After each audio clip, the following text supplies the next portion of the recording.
Well, good morning to the world, and good morning to all those that tune in onto Facebook, our regular hour.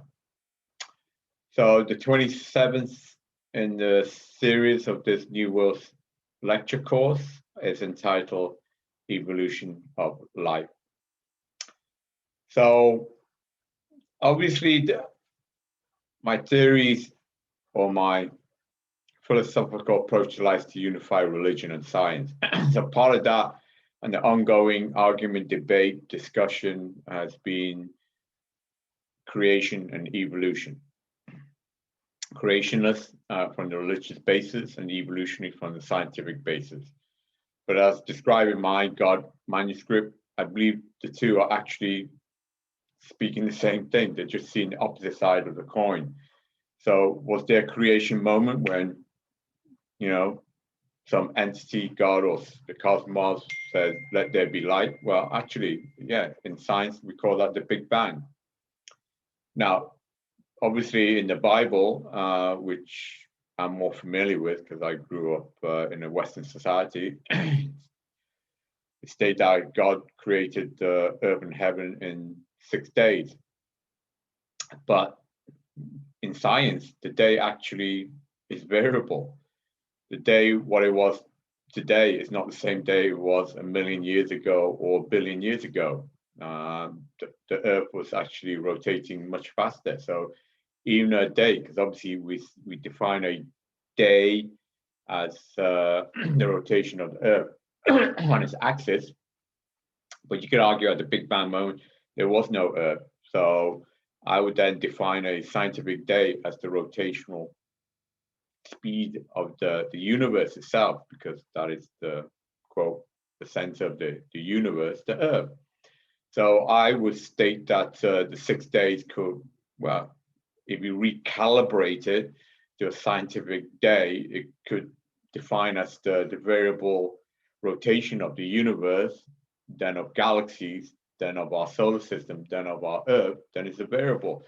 And I actually stated broke down what actually each of those days means, and they're roughly approximately equates to 2 billion years. And I actually outlined the description in the Bible and the evolution of life in the Bible and the evolution of the universe and life itself on our Earth. And believe it or not, there's actually a lot of similarities. So again, we go back a 1,000 years and you were able to just take an airplane back and fly an airplane back then, 1,000 years. Like I said, people are not going to, 1,000 years, are not going to describe it. Oh, look, this is a Boeing 747, no, they're going to say, oh, look, there's a dragon out there breathing fire out of his rear end, So how you describe something changes over time.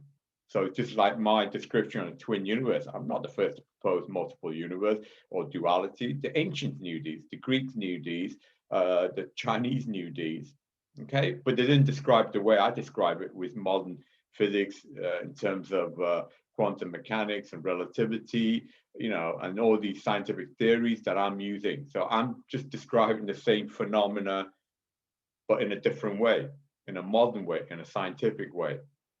So similarly, I believe the creation theory and the evolution theory are actually very similar. If you look at just the fundamental descriptive, qualitative explanation of both, not the quantitative, not the calibration of what is defined as a day, So, but anyway, so I am going to cover more on, because I'm a scientist, the description on the way that I'm more comfortable with, and that's obviously on the scientific way of evolutionary way. Obviously, there's the Big Bang, which those who religious can say that's the creation moment.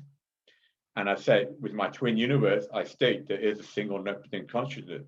So in that sense, let there be light. That moment was that creation moment. God came into existence, or God created existence, whatever. That moment was a simultaneous moment. Okay,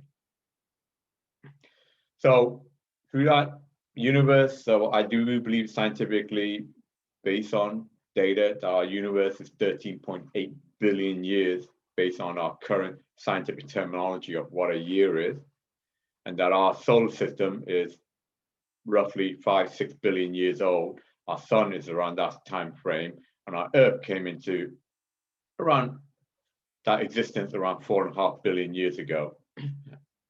And the first sign of life, again, based on scientific evidence, showing that life, the simplest of life, which are bacterial single-cell organisms, whether viruses or bacteria, came onto Earth maybe as early as 3.5 to 3.8 billion years ago. And in fact, in my God book, I gave the chromosomal DNA of God as a cellular, single unicellular prokaryote entity with 180 base pair. So the entire universe itself, I defined its chromosome. And by defining its chromosome, I was actually be able to determine precisely the number of observable baryonic particles in our universe. So again, I don't just make a theory, I make quantitatively prediction, which can be matched to observational values. And that's why I arrogantly state my theory is correct, because it's experimentally provable, absolutely. But anyway, so you could argue that God did create life in this image, which obviously have evolved into us, the most advanced state, which are humans on this planet. I'm not talking, with life on other planets, that's another discussion to be had. So obviously, I'm going to describe the general, and I'm not going to, everyone pretty much, if they learn through school, through watching YouTube, know that, you have your bacteria, you have your fish, you have your amphibians, you have your reptiles, you have your mammals, and, that is a progression of life, all right? But there's one thing that you notice from the evolution of life is like time, it's like entropy. It seems to be only pointing one direction. What I mean by that is evolution seems to take life to a more and more advanced state of existence. It doesn't seem to go in reverse. So I said, you got your bacteria, your fish, your amphibian, your reptile, your mammals. And each of those states, the species, the animal is more and more advanced. When I say more and more advanced, more and more advanced in the cognitive area, in its brain, more advanced in its various features. It can run, jump, skip higher, or shout louder. It is a more advanced species.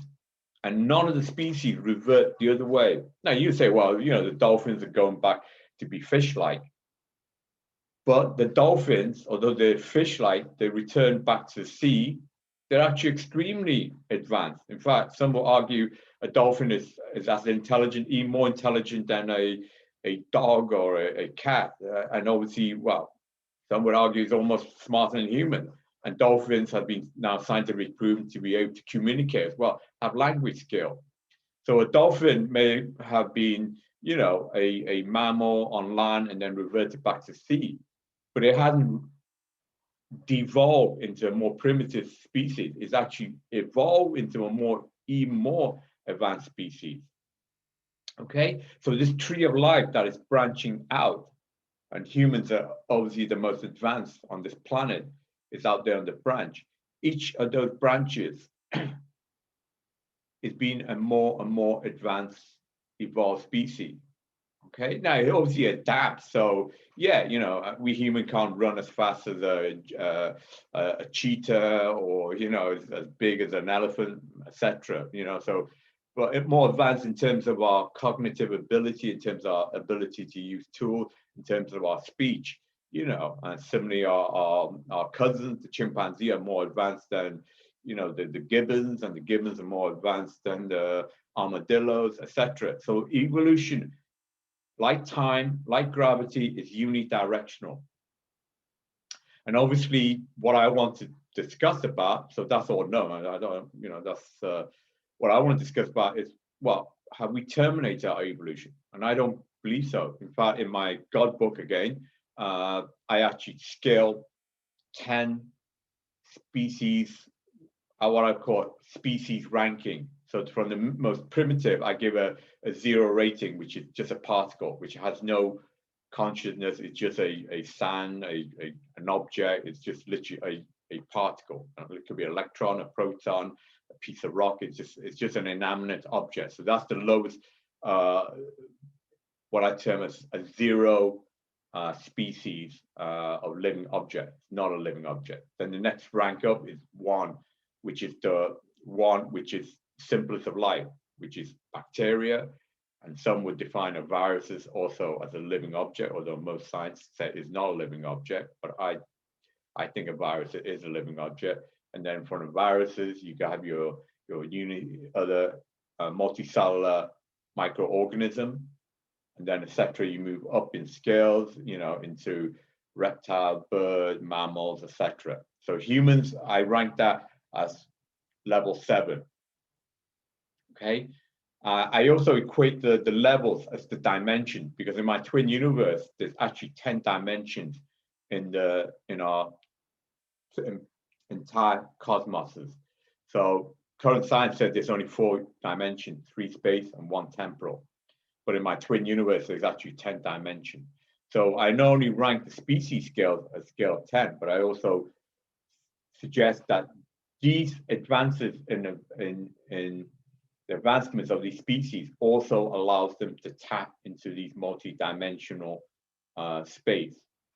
Obviously human, we physically only live in this 4th physical dimension in our existence, in our realm. But I believe through our dream state, through various spiritual awareness, through our soulfulness, we can tap into other higher dimensions. Okay, in fact, I state that just like Tesla claimed, just like Einstein, a lot of Newton, they got a lot of the inspiration from other higher states. And I do believe that. Okay. In fact, a lot of my equations and formulas actually came when I sleep and I wake up and I thought, hey, that's a great idea. Let me write this down. In fact, if you know how the DNA was discovered, it was discovered through a dream state, so I'm not the only one. Okay, and Tesla will tell you he gets all his inspiration from a higher dimension. But so what are the other dimensions? If humans are on the dimension 7, species scale 7, what are 8, 9, 10? Well, I define 8 as aliens, okay, as our own aliens, not necessarily green men in spaceship, but that's what we could become. Because ultimately, right now, our physical body is not tuned to live in outer space. But like I said to you, our planet, it has a limited resources, okay? And if we are to increase our population, it's increasing exponentially. Within the next 100 years, our population could well double, from present 7.8 billion to 12, 13, 14 billion years. Although there are projections that would decline, but a lot of that decline is due to a lot of issues that comes with overpopulation, and that's war, famine, disease, So obviously, but I believe we can break that by exploring the outer stars. As I mentioned to you, when we evolve to higher state, one thing I keep saying that we will eventually explore the outer stars and the inner spirit. And the first stage is that explore the outer stars as our own aliens. But because our bodies cannot tolerate the zero gravity and high radiation, and we cannot wait millions or billions of years to evolve into that, I believe we do need genetic modification and artificial engraftment to allow our physical body to be able to survive the extremes of outer space, And obviously, people now looking at colonizing the moon for mining resources, and certainly Mars, and even the atmospheric clouds of Venus. The surface of Venus is too toxic to survive, but in principle, we could actually survive in the cloud base of Venus, which is actually climatically wise, is actually perhaps even more sustainable for life than even on Mars and the moon. So I believe humanity will evolve into the next stage, stage 8, which I define as our own aliens. Okay. Then above that, as I mentioned, you explore the outer stars, but also you explore the inner spirit. And then the next stage above that, I call that as angels. Okay, our own angels. Now, I don't necessarily mean angels as in wings on halo, but who knows? Maybe, But like I said to you, that's long into the future. So, but when I mean angels I mean angels as in its ability to transcend this multi-dimensional phase, especially between this twin universe. So physically, we are human, are locked in physically in our body in this fourth spatial dimension. We may be able to connect with other higher dimension, as I mentioned, you through our mental state, when we sleep, through our psychic energy, whatever state, but we cannot transcend from one physical realm to another virtual realm, and vice versa. And obviously, as aliens, we again cannot physically transcend that. We can obviously go to higher physical exploration of our galaxy, of our solar system, our galaxy, of our universe physically. But beyond that, I believe the next high species will be these angels, what I define angels, which will then be this ethereal entity that can then physically and virtually or spiritually transcend between these two multiverse. Okay, so that's what I mean by the terminology of angels. Okay, and ultimately, I believe the level 10 is only one entity, and that is God.